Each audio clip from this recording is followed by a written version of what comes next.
Hello and good morning to all. Our new topic is the hoe and the plow. ये हम नया topic करने जा रहे हैं। ये सिंबॉलिक वर्ड यूज यहाँ किए गए हैं। हो का यहाँ पर जो मीनिंग है वो होता है कुदाल, खोदने के लिए जो यूज किया जाता है एग्रीकल्चर में। और प्लो क्या होता है? हल, जो हल चलाया जाता है जिससे जो है शोइंग की जाती है, फसल बोई जाती है। अब जो यहाँ पर हो है, हो का क्या है, यहाँ पर दो ग्रुप है, एक पहाड़िया और एक संथाल। जो पहाड़िया ग्रुप है ये भी ट्राइबल ग्रुप है और यहाँ ये हो का यूज़ करते थे, मतलब कस्सी फावड़ा इनका यूज़ करते थे खेती करने के लिए, शिफ्टिंग कल्टीवेशन करते थे। लेकिन जो संथाल है वो उन्होंने सेटल्ड कल्टीवेशन स्टार्ट किया था, उन्होंने प्लो हल चलाना शुरू किया था और जिससे उनको उनका नेम प्लो के साथ जोड़ दिया गया है। Okay, let's start. Let's now shift our focus from the wetland of Bengal to dry zone, from a region of settled cultivation to one where shifting cultivation was practiced। कहते हैं चलो अब हम अपना नया टॉपिक शुरू करते हैं कि जो बंगाल के वेटलैंड एरिया है उससे हम ड्रायर जोन की जो सूखे इलाके उनकी तरफ चलते हैं। हमने बंगाल के ज़मींदार के बारे में पहले डिस्कस किया था, हमारी जो प्रीवियस वीडियो थी, कि बंगाल के ज़मींदारों को कैसे अपनी ज़मीन को सुरक्षित रखना पड़ता था या क्या क्या उन्होंने टेक्निक्स एडॉप्ट की थी। अब हम ड्रायर एरियाज़ की बात करते हैं कि सेटल्ड कल्टीवेशन से अब हम शिफ्टिंग कल्टीवेशन की तरफ चलते हैं। ये शिफ्टिंग कल्टीवेशन जहाँ पर पहाड़िया खेती करते थे, लेकिन कुछ टाइम के बाद पहाड़ियाज़ के मना करने पर यहाँ संथाल्स ने खेती करना शुरू कर दिया था। रीज़न क्या था? क्योंकि अराइवल ऑफ ब्रिटिशर्स हो गया था, अंग्रेज़ आ गए थे। अंग्रेज़ों के आने के बाद उन्होंने लोगों को प्रेशराइज करना स्टार्ट किया, जिससे पहाड़ियाज़ ने मना कर दिया था और जो है संथाल्स ने उनकी बात मानी थी। You will see the change that came about when the frontier of the peasant economy expanded outward, swallowing up pastures and forest in the Rajmahal hills. अभी हम यहाँ पे आगे पढ़ेंगे क्या क्या चेंजेस आए थे कि जो पीजेंट इकोनॉमी के जो है वो और ज़्यादा बढ़ गई, मतलब उनको ज़्यादा खेती करनी पड़ती थी किसानों को। उनके पास्चर लैंड ख़त्म होते जा रहे थे, पास्चर लैंड जहाँ पर वो अपने एनिमल्स को चराते थे, और जो फॉरेस्ट है राजमहल पहाड़ियों के वो भी ख़त्म होते जा रहे थे। रीज़न क्या था? क्यों? क्योंकि ये इसको वेस्ट लैंड मानते थे ब्रिटिशर्स, पास्चर लैंड को और फॉरेस्टेड एरिया को वेस्ट लैंड मानते थे। वो ज़्यादा से ज़्यादा एग्रीकल्चरल एरिया को बढ़ाना चाहते थे।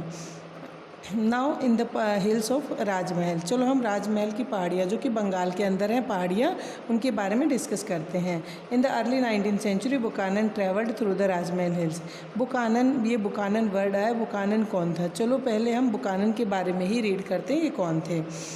वो एक फिजिशियन थे जो इंडिया में आए थे। उन्होंने बंगाल मेडिकल सर्विस में भी काम किया था। क्या टाइम पीरियड था? 1794 से 1815 तक उन्होंने यहाँ के जो मेडिकल्स हैं वो उनमें काम किया था। इवन कुछ सालों के लिए वो हमारे जो यहाँ पर हम इंडिया में गवर्नर जनरल थे लॉर्ड वेल्लेस्ली, उनकी भी सर्जन के रूप में काम किया था। जब कलकत्ता में ये रुके थे बुकानन, तो उन्होंने वहाँ पर एक जू भी बनवा दिया था, जिस जू का नाम क्या रखा गया था? अलीपौर जू, कैलकाटा अलीपौर जू, उस जू का नाम रखा गया था। वे बोटेनिकल गार्डन के भी इंचार्ज रहे थे, लेकिन बहुत ही कम टाइम के लिए, शॉर्ट पीरियड के लिए वो वहाँ के इंचार्ज रहे थे। और उनकी रिक्वेस्ट, मतलब on the request of government of Bengal की जो गवर्नमेंट थी उनकी रिक्वेस्ट पर इनको एरिया का सर्वे करने का काम दिया गया था कि भाई ये पूरा सर्वे करेंगे under the jurisdiction of the British east India company. 1815 में वे बीमार हो गए थे और इंग्लैंड वापस चले गए थे। इंग्लैंड वापस जाने पर देखा कि उनकी मदर की डेथ हो गई थी, और मदर की डेथ के बाद उनको उनकी प्रॉपर्टी, उनकी मदर की सारी प्रॉपर्टी मिल गई थी और उनकी फैमिली का नाम दे दिया गया था। फैमिली का नाम था हैमिल्टन, तो इनका नाम बदल के क्या हो गया था? Buchanan Hamilton. ये किसका नाम है? बुकानन का ही नाम था। तो यहाँ हम जब स्टार्ट कर रहे थे तो बुकानन के बारे में बताया गया है। बुकानन को सर्वे का काम मिला था, तो सर्वे करते करते वो राजमहल की पहाड़ियों में आ गए थे। यहाँ उन्होंने अपने डिस्क्रिप्शन में क्या बताया है? The hills appeared impenetrable, a zone where few travelers ventured an area that signified danger wherever he went. ये कहते हैं कि उन्होंने बताया कि ये जो पहाड़ियाँ थी वो इनपेनिट्रेबल थी, मतलब ऐसे इलाके, ऐसे दुर्गम इलाका था जहाँ पर उछना मुश्किल बहुत था और वहाँ पर ट्रेवल्ड बहुत ही कम जाते थे, और एक ऐसा एरिया जहाँ खतरा बहुत ज़्यादा था, ऐसी राजमहल की पहाड़ियाँ थी। वेयर एवर ही वेंट, एक बार वह चला गया था, people were hostile and apprehensive of official and unwilling to talk to them. वहाँ पर लोगों ने क्या किया, जब उन पहाड़ियों में गया, उन पहाड़ियों में रहने वाले लोगों ने इनके साथ कैसा ट्रीट किया, इनको मतलब दुश्मनी भरी नज़र से देखा था। होस्टाइल क्या होता है कि अपने दुश्मन मानना किसी को, शत्रुतापूर्ण, ये होस्टाइल का मीनिंग है। एप्रीहेंसिव, डाउटफुल माना, उनके ऊपर संदेह किया कि पता नहीं कौन आ गया। As well as unwilling to talk to them, उनसे बात भी नहीं करना चाहते थे। किससे? बुकानन से, जब एक बार इनको जाना पड़ गया था वहाँ पहाड़ियों में। बहुत सारे ऐसे एग्जाम्पल हैं कि जिनके अकॉर्डिंग ये देखा गया कि गाँव को छोड़कर भाग जाते थे। जब कहीं अंग्रेज़ सर्वे करने के लिए जाते तो वहाँ पर पूरे गाँव जो है गाँव को छोड़कर चले जाते और भाग जाते थे।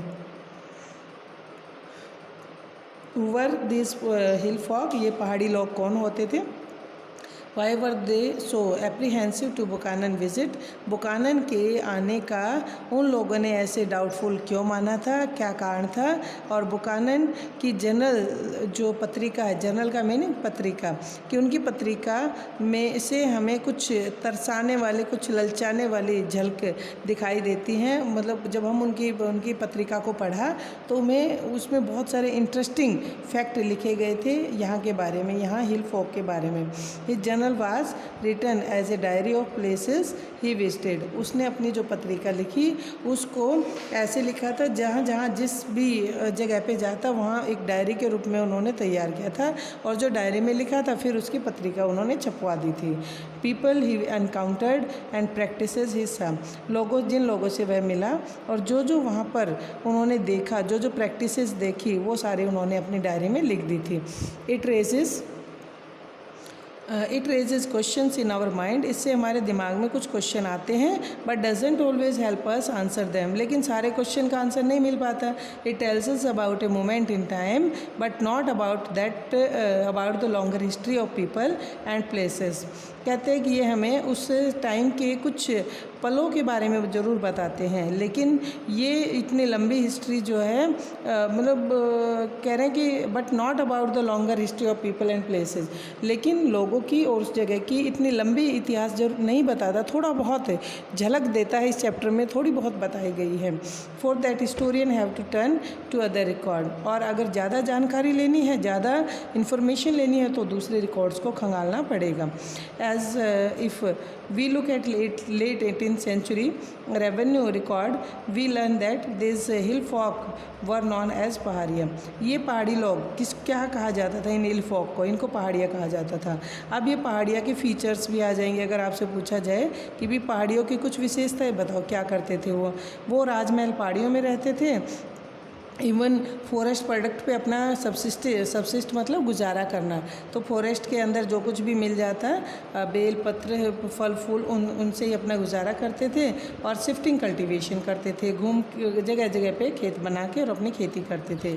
वे क्या करते, जो पहाड़ी जो एरिया है, कुछ पैच ऑफ फॉरेस्ट को साफ़ कर लेते, एक हिस्से को साफ़ कर लिया जाता, वहाँ पे जितने भी अंडर ग्रोथ है, छोटे छोटे पेड़ हैं, उनको जला दिया जाता है और झाड़ियों को काटा जाता है। Even on this patches enriched by the potash from the S, जब जलाने से राख के अंदर क्या मिलता है? पोटास। वो तो राख को उसी ज़मीन में मिला दिया जाता है, उसी मिट्टी में, और वहाँ पर पल्सेस और मिलेट बोई जाती थी, दालें और कुछ मिलेट, जवार, बाजरा, रागी, ये बोई जाती थी और इसी से वो अपना कंजप्ट करते थे, उसी को वो यूज करते थे। They scratched the ground slightly with the hoe, थोड़ा बहुत खुरसते थे। स्क्रैच करना क्या होता है? खुरचना। अपन उनके पास जैसे कुदाल होते, कुदाल से वो खुरसते, थोड़ा बहुत खोदते। And cultivated the cleared land for a few years, कुछ सालों तक वहाँ पर उस साफ़ की हुई ज़मीन में खेती करते थे। देन लेफ्ट इट फेलो लो, फिर उसको खाली छोड़ दिया जाता so that it could recover its fertility, ताकि अपनी फर्टिलिटी को रिकवर कर सके and move to new area. From the forest they collected mahua. अब और फॉरेस्टेड एरिया से क्या कलेक्ट करते थे? महुआ का फूल होता है और महुआ का तेल भी निकाला जाता था जिसको वो यूज करते थे। खाने के लिए यूज करते थे फ्लावर को। इवन सिल्क कॉकून कलेक्ट करते थे। Resin for the sale, resin क्या होते हैं? राल होती है कुछ एक अलग टाइप की और खुशबूदार। Would for the charcoal production, charcoal बनाने के लिए लकड़ियाँ इकट्ठी की जाती। और the undergrowth that spread like a mat below the trees and the patches of the grass that covered the land left fallow provided pasture for the cattle। अब cattle क्या होते हैं? एनिमल्स के चरने के लिए वहाँ पर कुछ ज़मीन खाली पड़ी होती थी जिस पर घास फूस अपने आप ही उग जाता था और छोटे छोटे पेड़ पौधे हो जाते थे जिससे एनिमल्स वहाँ पर ग्रेजिंग करते थे। पहाड़िया की लाइफ कैसे होती थी? क्या क्या काम करते थे? एज ए हंटर का काम, shifting cultivator, food gathering, forest collection करते थे। फॉरेस्ट के अंदर जो भी होता वो खाना इकट्ठा करते। चारकोल तैयार करते, जला हुआ अधजली लकड़ी जो वो तैयार करते। सिल्क वॉर्म रेयरर, सिल्क का कीड़ा जो सिल्क तैयार किया जाता था उसको भी वो पालते थे। Thus intimately connected to the forest, they lived as the hutments within the tamarind groves. अब जो इमली के पेड़ थे, इमली के पेड़ों का जो झुंड होता था वहीं पर वो अपनी झोपड़ियाँ बना लेते थे। And rested in the shade of mango trees, और पेड़ जो आम के पेड़ होते उनकी गहरी छाँव के अंदर रेस्ट करते थे। उन्होंने पूरे एरिया को अपनी ज़मीन माना था। जो भी राजमहल की पहाड़ियाँ, सारी पहाड़ियों को वो अपनी पहाड़ियाँ मानते थे। एक यहाँ पे दिया हुआ है एक्वाटिंट। एक्वाटिंट का क्या होता है? ये एक पिक्चर है। Aquatint produced by cutting into a copper sheet with acid and then printing it. अब क्या है? कॉपर शीट को एक एसिड से काटा जाता था और फिर उसके ऊपर प्रिंट किया जाता था। तो ये जो है इसको क्या बोला जाता है? Aquatint. Of their identity as well as survival and they resisted the intrusion of outsider. अगर उनके इलाके में कोई बाहरी आता था तो इंट्रूजन होता है घुसपैठ करना। कोई बाहरी अगर ज़बरदस्ती वहाँ पे आता था तो वो उसका रेसिस्ट करते थे, उसका विरोध करते थे। उनके चीफ उनकी यूनिटी को मेंटेन करते थे। उनका हेड होता था एक जो उनमें एकता बनाए रखता था। उनके डिस्प्यूट झगड़े अगर होते थे तो उसको सेटल करने का काम भी उनके चीफ का होता था। And led to the tribe in battles with other tribes and the plain people. और यहाँ तक कि बैटल्स, जब भी लड़ाइयाँ होती थी ट्राइबल के बीच में तो वो उनको भी अपने साथ में रखते थे। Even with their base in the hills Paharias regularly raided the plains. अब इनका रहना कहाँ पे था? पहाड़ी एरिया में था। तो पहाड़ी जो है वो प्लेन एरिया में रेड डालते थे, वहाँ से जो कुछ मिलता उसको लूट लाते थे।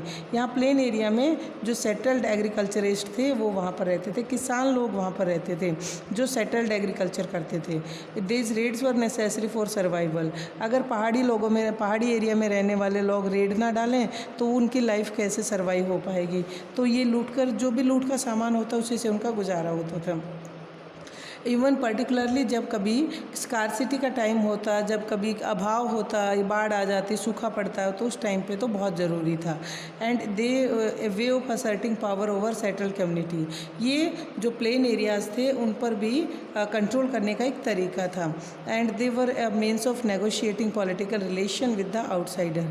यहाँ तक कि जो आउटसाइडर होते उनके साथ अपने राजनीतिक संबंध भी बना लेते थे, उनसे बातचीत कर लेते थे कि या तो आप टैक्स पे करो नहीं तो हम को लूट लेंगे।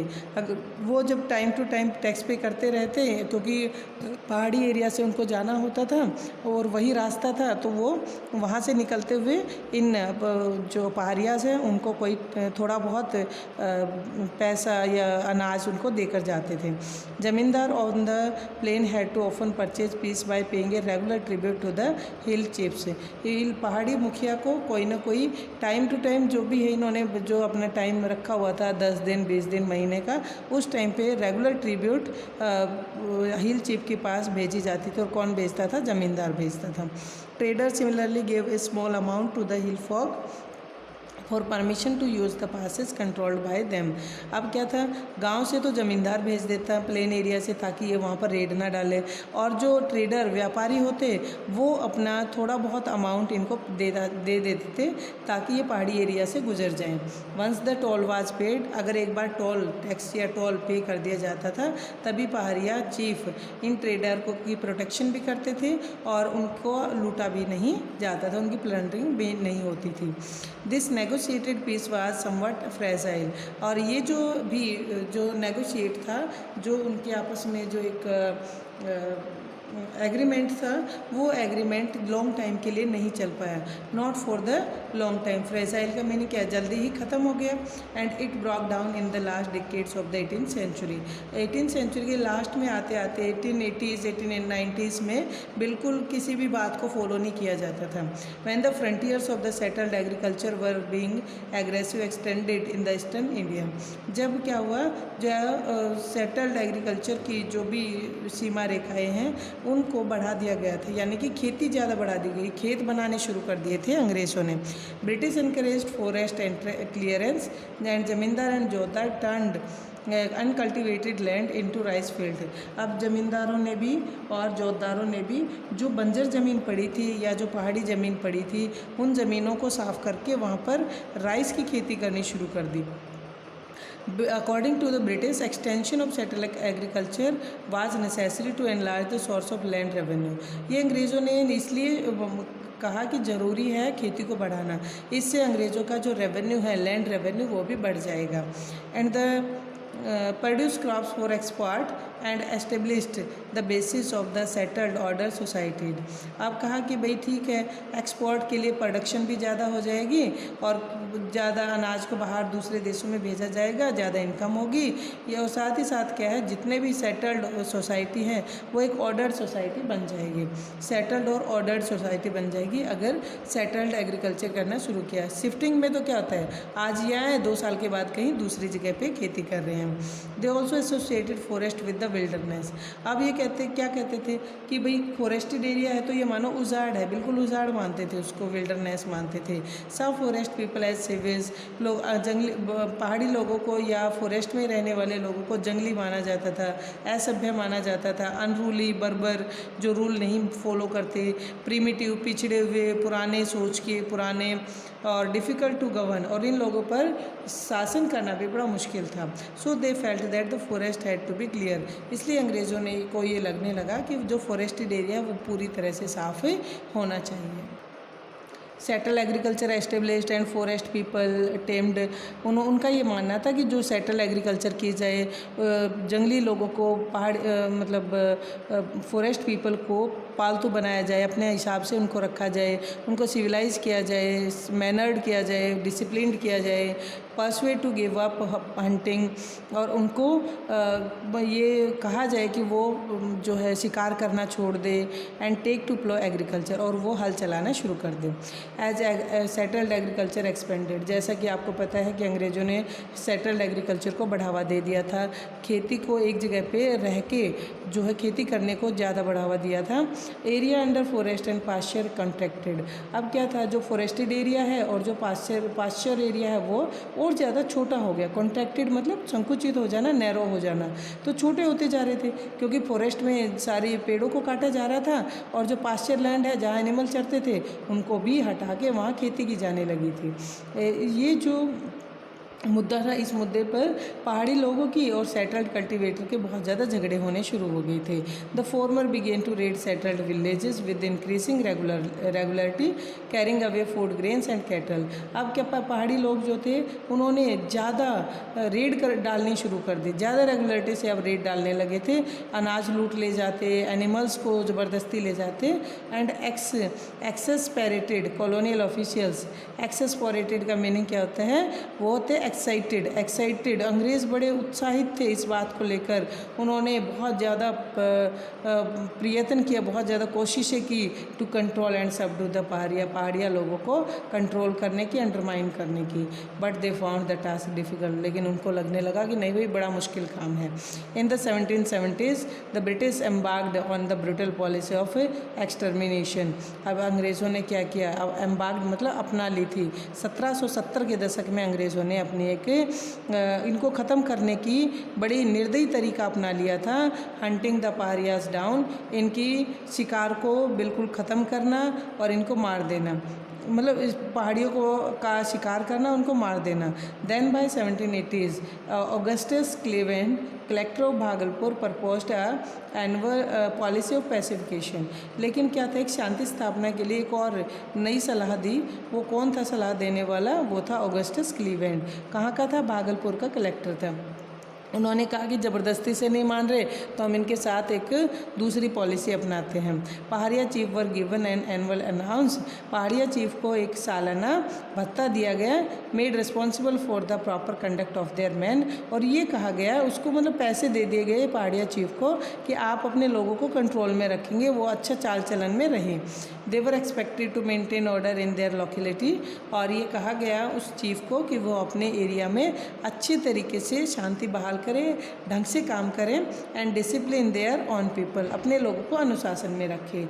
Many Paharia chief refused the allowances, कई पहाड़िया लोगों ने अलाउंस लेने से मना कर दिया। Those who accepted most often lost authority with in the community, और जिन्होंने एक्सेप्ट किया था कुछ टाइम के बाद वो चीफ नहीं रहे, वो पहाड़िया चीफ नहीं रहे, उनकी जो अथॉरिटी थी वो छीन ली गई थी। Being in the pay of the colonial government they came to be perceived as subordinate employees और स्टीपेंडरी चीफ। बाद में बताया गया कि अंग्रेज़ों की सरकार में वे वेतनभोगी चीफ बन गए थे, उनको मतलब वो उनके सबॉर्डिनेट एम्प्लॉय हो गए थे। अंग्रेज़ों के अंडर रह के इन चीफ को काम करना पड़ा था। कौन सी चीफ? जिन्होंने अलाउंस को एक्सेप्ट कर लिया था।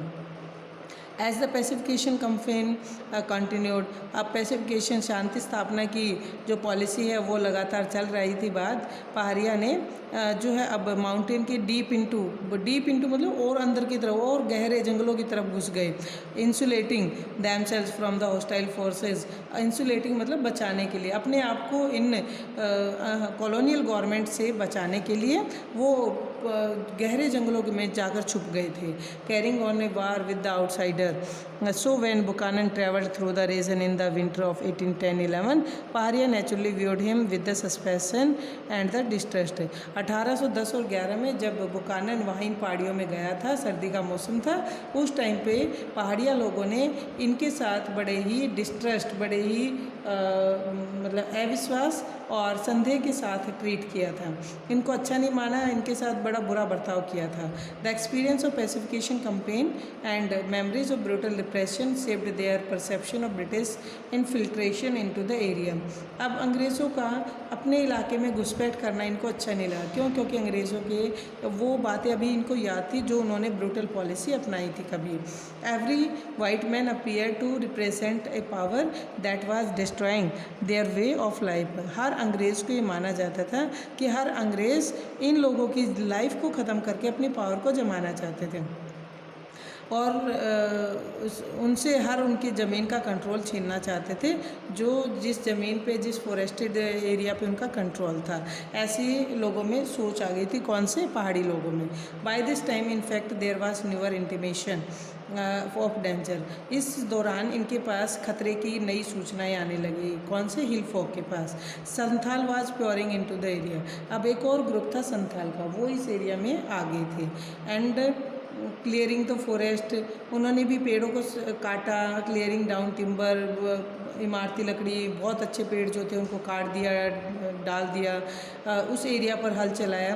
Growing rice of cotton, rice और कॉटन दो फसलें उगाई, एक कॉटन की और एक राइस की। As the lower hills were taken over by Santhal settlers. अब क्या था, जब निचली पहाड़ियों पर किसका कंट्रोल था? अब संथाल ने कंट्रोल कर लिया। क्यों? क्योंकि वहाँ से पहाड़ियाँ तो छोड़ ही गए थे, पहाड़ियाँ छोड़ के और कहाँ चले गए थे?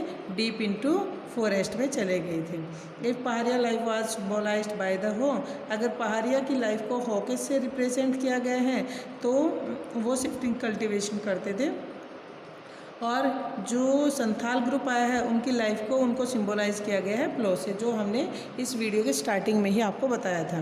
The battle between the hoe and the plough was a long one, और इन दोनों के बीच में यानी कि पहाड़िया और संथाल के बीच में एक लंबी लड़ाई शुरू हो गई थी। Okay, next topic will be discussed in the next video. Thank you and have a nice day.